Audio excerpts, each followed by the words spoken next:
Buenas, nosotros somos estudiantes de la carrera de Relaciones Industriales de la Universidad Fermín Toro, específicamente de la Cátedra de Administración de Sueldos y Salarios. Nuestro grupo está conformado por María Velasco, Willianis Mujica, Andrea Todd, Génesis Alcalá y mi persona, Adriana Guedes. En esta oportunidad nos corresponde hablar sobre las escalas salariales, sus tipos, los tabuladores, la estructuración salarial y su mantenimiento, y su aplicación actual en Venezuela, tanto en empresas públicas como privadas. Para comenzar, podríamos explicar lo que es una escala salarial. Esta también es conocida como matriz de salario. Esto es un gráfico o una tabla que muestra cómo el salario de un empleado aumenta con el tiempo. Dentro de su arsenal de información potencial, la escala salarial podría mostrar cuánto gana un empleado basado en sus años de experiencia, sus años en la empresa, basado en su educación o basado en las promociones. Según González, en una publicación realizada en 2009, la escala salarial es una herramienta muy poderosa de administración del talento, que ayuda a optimizar los recursos de la compañía. En general, estas permiten una administración salarial lo más racional, ordenada y objetiva posible, orientada a la consecución de los objetivos organizacionales. En principio, las escalas salariales están diseñadas para facilitar la administración salarial en las organizaciones, asegurar la equidad salarial interna y mantenerla competitiva con respecto al mercado. Por otro lado, tenemos lo que son los rangos de remuneración. Estos se definen de acuerdo a las tendencias del mercado, con base en la información especificada de cada puesto, es decir, sus funciones, la importancia y la criticidad de la posición. Según explica Yanna Cordero, gerente de consultoría de Deloitte & Touche, las escalas presentan varios percentiles, que incluyen un mínimo de sueldo y un valor máximo. El rango en el que se ubique a un empleado va a depender de aspectos más personales, tales como su desempeño en el puesto, el valor que agrega al negocio o su aporte diferencial. Buenas, mi nombre es María Velasco y les voy a hablar sobre los tipos de escalas salariales. Las escalas de salario se pueden clasificar de diversas maneras. La más básica para clasificarla es de tipo interna y externa. Las escalas salariales de tipo interna es cuando medimos los salarios dependiendo del orden jerárquico de la organización, o sea, dependiendo del cargo que ocupa el trabajador.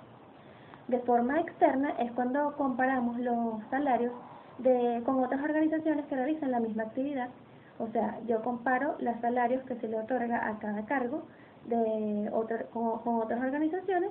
O sea, un cargo realiza esta actividad y aquella organización realiza la misma actividad, entonces comparo los salarios y de ahí saco mis escalas salariales. Todas las escalas salariales dependen del puesto que tenga el trabajador, las funciones que realice y el orden jerárquico de la organización. Otra forma de clasificar las escalas salariales es por los tipos de escalas salariales continuas, que es la remuneración que se da por la línea de tendencia que arroja la valoración del puesto.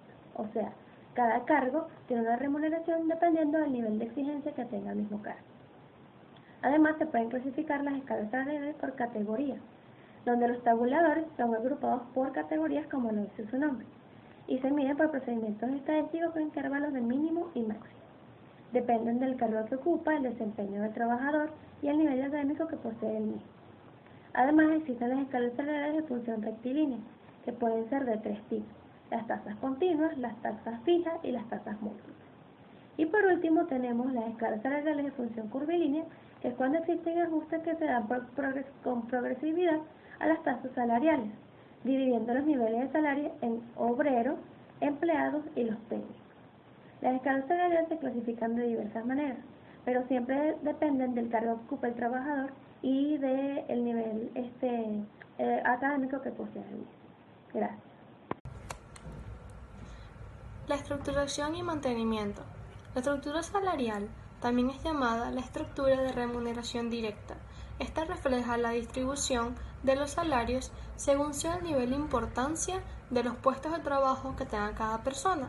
Además, según la valoración o la categorización del personal o de ambos conjuntamente.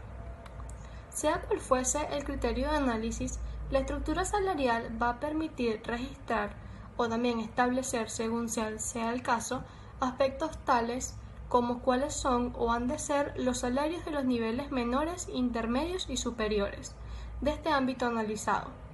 Además, con qué ritmo se incrementa a medida que se asciende los niveles o grados. Y por fin, cuáles van a ser o ha de ser los salarios mínimos y máximos de cada uno de ellos. Además, con el establecimiento o también mantenimiento de la estructura de salarios equilibrados, la Administración de Salarios propone alcanzar diferentes objetivos. Entre ellos están remunerar a cada empleado según de acuerdo al cargo que éste ocupe, recompensarlo adecuadamente por su empeño y también por su dedicación, atraer y retener a los mejores candidatos por cargo, de acuerdo con los requisitos exigidos para su adecuado cubrimiento. También está ampliar la flexibilidad de organización, esto es, dándole los medios adecuados para la movilidad del personal, racionalización de las posibilidades de desarrollo y de carrera de cada uno. También está obtener de los empleados la aceptación de los sistemas de remuneración adoptados por la empresa y por último está mantener el equilibrio entre los intereses financieros de la organización, pero también de la política de ellos de relación con cada uno de los empleados de la organización. Yo les voy a hablar acerca de la situación actual de las escalas salariales en Venezuela en cuanto a las empresas públicas y las empresas privadas.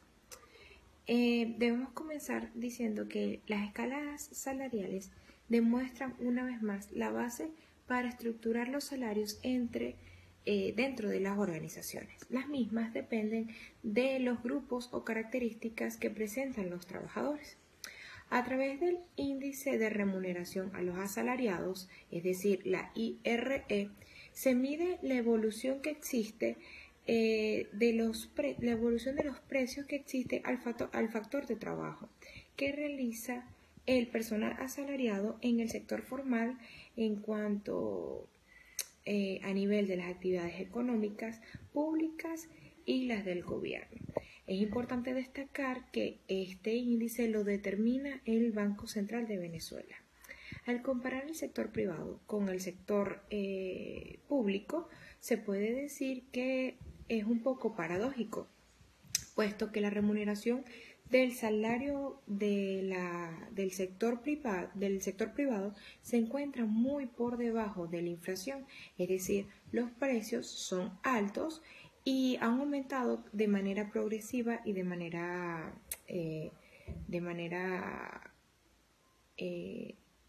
constante, lo cual ha aumentado más que los salarios, por ende, alcanzando cada vez menos para poder satisfacer las necesidades del sector privado. En cuanto al sector público, se puede decir que hoy en día parecen ganar un poco más, obteniendo una mayor posición o un mayor poder adquisitivo para satisfacer sus necesidades. Desde el año 1998 hasta el año 2013 se habla que el sector privado o el salario del sector privado se ha devaluado un 25%. Imaginémonos que ya han transcurrido 5 años, ¿cuánto ha aumentado ese porcentaje? Hoy en día las empresas remuneran dependiendo de las responsabilidades, las funciones, el cargo que representa el trabajador dentro de la empresa, el estudio que tenga el trabajador y la experiencia en el ámbito laboral. En cada una de las empresas existe cierta jerarquización, lo que conlleva a que unos trabajadores ganen un sueldo mínimo o en otros puestos, otros cargos, ganen un poco más que el sueldo mínimo y hay otros puestos que ganan muy por encima del sueldo mínimo. En caso de una experiencia que tuve en una empresa, la escala salarial de la empresa era a través de un sueldo mínimo, 2 sueldos mínimos, 3 sueldos mínimos, dependiendo de las responsabilidades y del cargo que ocupara la persona dentro de la empresa. Sin embargo, podemos decir que el aumento constante del salario mínimo pronuncia aún más la inflación, el desempleo y la preocupación de cada empresario de nuestro país. Muchas gracias.